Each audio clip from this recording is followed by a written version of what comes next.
Everybody, this is Gabe. It is December 1st, 2013, World AIDS Day, among other things. That's a big, probably the biggest thing for me though. We organized 2 spin classes today at the YWCAs of Minneapolis. A good friend of mine, Joe Eid, is the instructor. There's one going on earlier in the day and one later in the day, Midtown and Uptown. I'm sure those will be full. There's a lot of people that are very passionate around fighting AIDS and HIV in the Twin Cities metro.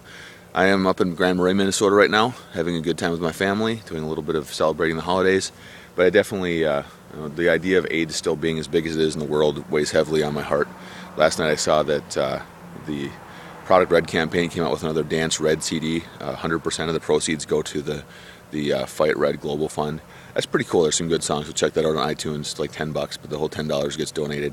This will be my 8th year being involved with the Minnesota Red Ribbon Ride. 8 years ago I started doing the ride because I had a friend who we spent a lot of time with when I was a kid in New Mexico growing up. He passed away of AIDS. Grew up with a lot of my mom's friends that I knew had AIDS or had been affected by AIDS, and I didn't really know that much about it until I really got involved with the ride 8 years ago. Thanks to my friend Harvey for getting me involved, and now that's been a big part of what I do all the time. But today's the day, World AIDS Day, to think about how much the world is still impacted by AIDS. You know, I think the statistic is something like half the deaths in Africa in an age group between like 15 and 32. High percentage of that female die of AIDS.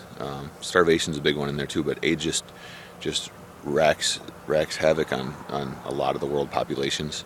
It's actually growing in Minnesota right now too. So, as it is in a lot of places, we need education. We need to keep thinking that it's still out there. We need to find a final cure to stop AIDS from spreading and help people live longer, fuller lives that do have it. So today, World AIDS Day. I hope you guys have a great day, but think about, AIDS still is here, and we need to do as much as we can to stop it so that maybe 5-10 years down the road, my kid's generation, we don't have to worry about it anymore.